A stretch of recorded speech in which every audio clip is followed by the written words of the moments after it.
নমস্কার বন্ধুরা, Prius cooking ব্লগে আপনাদের সবাইকে স্বাগত জানাই।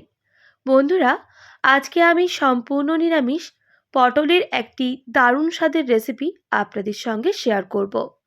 আশা করছি আজকের পটলের রেসিপি আপনাদের ভালো লাগবে। তো চলুন আজকের পটলের রেসিপি আমরা দেখে নিই। পটলের রেসিপি বানানোর জন্য আমি এখানে 6 থেকে 7টা পটল নিয়েছি। দেখেই বুঝতে পারছেন একটু বড় সাইজ দেখে নিয়েছি। এরপর পটলের খোসাগুলো ছাড়িয়ে নিতে হবে। আপনারা চাইলে এইভাবে পটলের খোসাগুলো চেঁচেও পরিষ্কার করে নিতে পারেন, বা পটলের খোসাগুলো একটু করে ছাড়িয়ে মাঝখানটা একটু খোসা রেখে ঠিক এইভাবেও ছাড়িয়ে নিতে পারেন। একটু লক্ষ্য করে দেখুন বন্ধুরা, আমি পটলের খোসাগুলো কিভাবে ছাড়িয়ে নিচ্ছি। ঠিক এইভাবে সমস্ত পটলের খোসাগুলো ছাড়িয়ে নিতে হবে।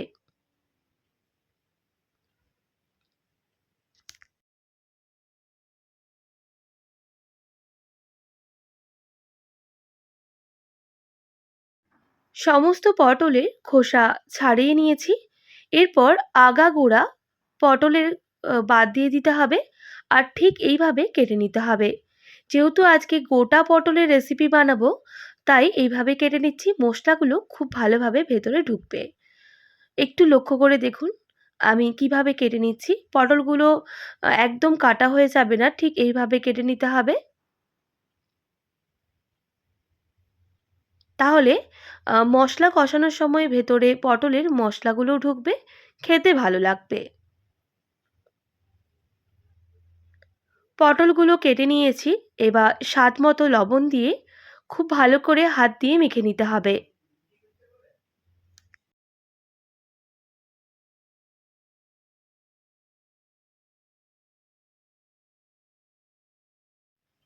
ভালো করে আমি লবণটা মাখিয়ে নিলাম পটলের সাথে।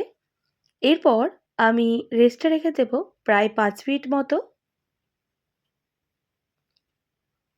5 মিনিট পর দেখুন পটল থেকে এক্সট্রা জল বের হচ্ছে। অবশ্যই একটু রেস্টে রাখলে পটলের এক্সট্রা জলটা বের হয়ে যাবে। এইভাবে হাত দিয়ে চেপে চেপে পটলের থেকে পটলের এক্সট্রা জলটা বের করে নিচ্ছি।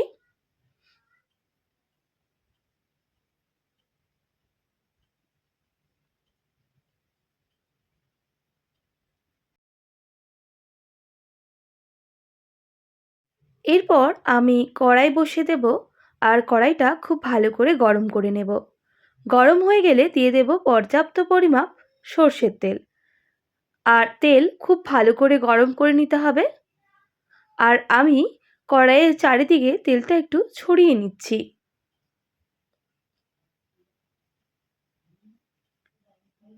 তেল গরম হয়ে গেছে, এবার পটলগুলো দিয়ে দিতে হবে।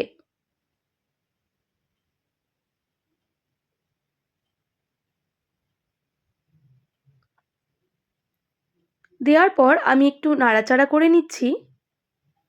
এরপর গ্যাসের ফ্লেমটা লো টু মিডিয়ামে করে ঢেকে দেবো প্রায় 2 মিনিট মতো। 2 মিনিট পর ঢাকনাটা সরিয়ে নেব। আর পটলগুলো উল্টে দেব আরেক দিকটা ভালো করে ভাজার জন্য। গ্যাসের ফ্লেমটা লো টু মিডিয়ামে রেখেই পটলগুলো ভেজে নিতে হবে। যেহেতু গোটা পটলের রেসিপি, তাই পটলগুলো ভেতরগুলো যেন খুব ভালো করে ভাজা হয়, সেই হিসেব করেই পটলগুলোকে ভেজে নিতে হবে।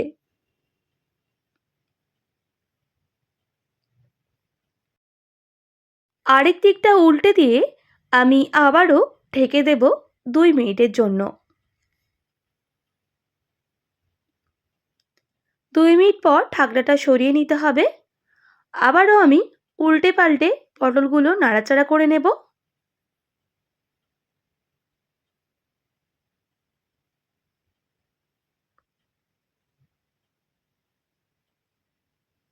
আমি আরও 5 মিনিট মতো ঢেকে দেব, গ্যাসের ফ্লেমটা একদম মিডিয়ামে করে।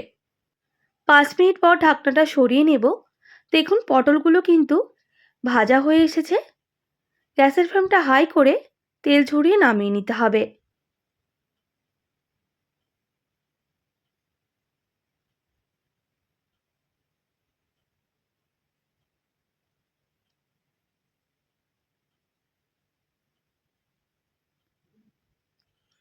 এরপর আমি যেহেতু গ্রেভি বানাবো তার জন্য কিছু মশলা বেটে নিচ্ছি। নিয়ে নিচ্ছি 7 থেকে 8টা কাজু, সঙ্গে নেব 1 টেবিল চামচ পোস্ত আর 6 থেকে 7টা কিশমিশ। প্রথমে এটা একটু ঘুরিয়ে নেব।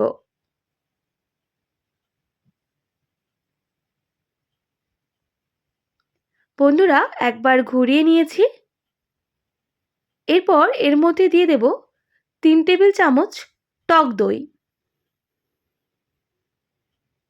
অল্প একটু বাটি ধোয়া জল দিয়ে আমি আবারও এটা মিহি করে পেস্ট করে নেব।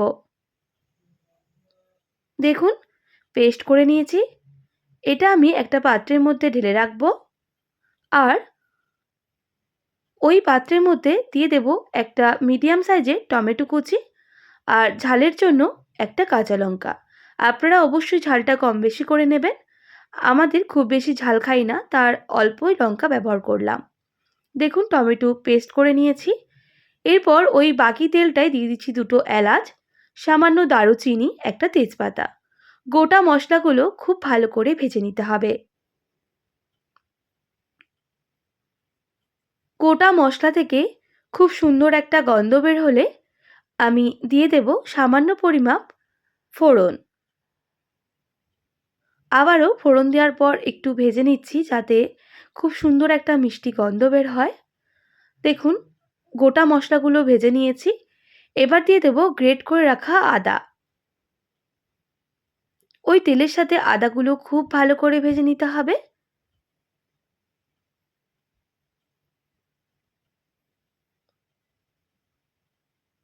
আদা ভেজে নিয়েছি। এবার বেটে রাখা টমেটো আর কাঁচা লঙ্কা দিয়ে দিতে হবে। আর খুব ভালো করে মিক্স করে নেব।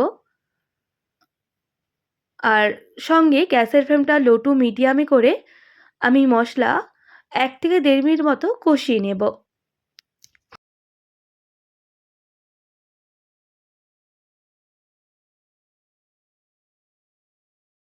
1 থেকে 1.5 মিনিট মশলা কষিয়ে নিয়েছি। এবার কিছু গুঁড়ো মশলা অ্যাড করব। সামান্য পরিমাপ হলুদের গুঁড়ো, সামান্য জিরে গুঁড়ো, সামান্য পরিমাপ ধনে গুঁড়ো, কালারের জন্য সামান্য কাশ্মীরি লঙ্কার গুঁড়ো। আমি এখানে আর লঙ্কা গুঁড়োর ব্যবহার করব না, যেহেতু কাঁচা লঙ্কা ব্যবহার করেছি। স্বাদ মতো লবণ। এবার মশলাটা আরও ভালো করে কষিয়ে নিতে হবে গুঁড়ো মশলা দেওয়ার পর।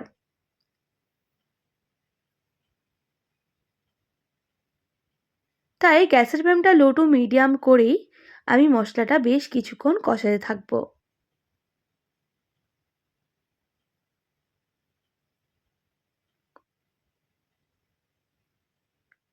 দেখুন, মশলা কিন্তু খুব ভালো করে কষানো হয়ে গেছে আর খুব সুন্দর একটা গন্ধ বের হয়েছে। এবার বেটে রাখা কাজু, পোস্ত আর টক দই দিয়ে দিতে হবে। মশলার সাথে খুব ভালো করে মিক্স করে নেব। গ্যাসের ফ্লেমটা লো টু মিডিয়াম করেই কিন্তু মশলা কষাতে থাকতে হবে। সঙ্গে বাটি ধোয়া জলও ব্যবহার করছি।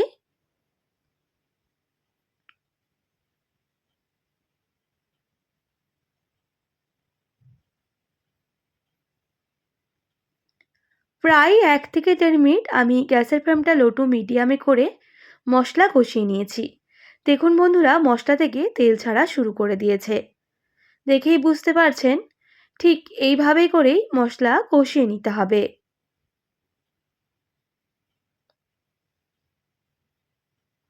এরপর দিয়ে দেব 2টো কাঁচা লঙ্কা, মাঝ বরাবর ফালি করে দিয়ে দিয়েছি। আবারও মশলার সাথে একটু কষিয়ে নেওয়ার পর ভেজে রাখা পটলগুলো দিয়ে দিতে হবে। আর মশলার সাথে পটলগুলো খুব ভালো করে মিক্স করে নেব। আমি কিন্তু গ্যাসের ফ্লেমটা মিডিয়ামে রেখেছি।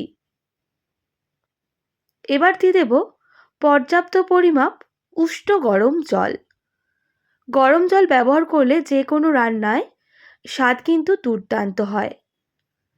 গরম জল দেওয়ার পর আমি মিক্স করে নিলাম পটলের সাথে মশলাগুলো। এরপর গ্যাসের ফ্লেমটা আমি কিন্তু হাই করে দেব।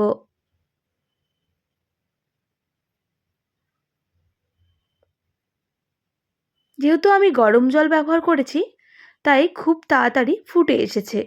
গ্যাসের ফ্লেমটা মিডিয়ামে করে ঢেকে দেব প্রায় 2 মিনিট মতো।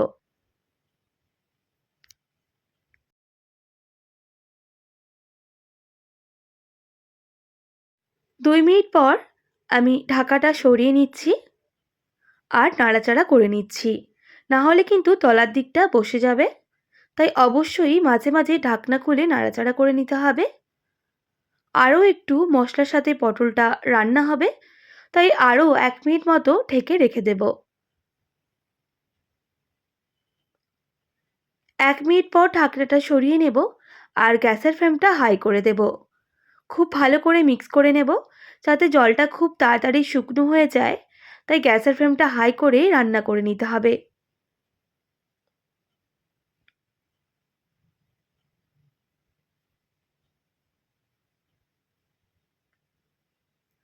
মশলার সাথে পটলগুলো খুব ভালোভাবে সুসেদ্ধ হয়ে গেছে, দেখেই বুঝতে পারছেন।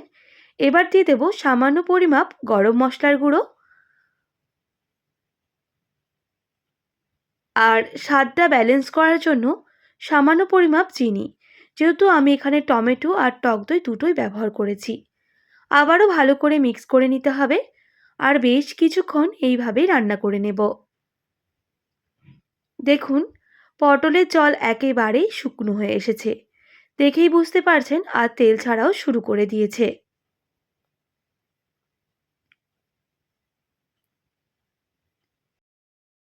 গ্যাসের ফ্লেমটা অফ করে দেব আর নামিয়ে নেব। একদম রেডি হয়ে গেল সম্পূর্ণ নিরামিষ পটলের রেসিপি। কথা দিচ্ছি, একবার বানিয়ে দেখুন, বাড়ির সবাই আঙুল চেটে খেতে বাধ্য হবে আর বারবার বানানোর জন্য রিকোয়েস্ট করবে। বন্ধুরা, এবার আমি পটলগুলো নামিয়ে নেব। ভাত কিংবা রুটি কিংবা লুচির সাথে পরিবেশন করুন, খেতে দুর্দান্ত হয়। আশা করছি আজকের সহজ সরল রেসিপি আপনাদের ভালো লেগেছে। ভালো লেগে থাকলে অবশ্যই একটি like, comment, share and subscribe করে দেবেন। পাশে থাকা বেল আইকনটিও প্রেস করে দেবেন, তাহলে নিত্য নতুন রান্নার ভিডিওগুলি আপনাদের কাছে পৌঁছবে। আজকের মতো এতটাই। আবার নতুন কোনো রেসিপি নিয়ে আপনাদের সঙ্গে দেখা হবে। আপনারা ভালো থাকবেন, সুস্থ থাকবেন। আর এতক্ষণ আমার সঙ্গে থাকার জন্য আপনাদের সবাইকে অনেক ধন্যবাদ।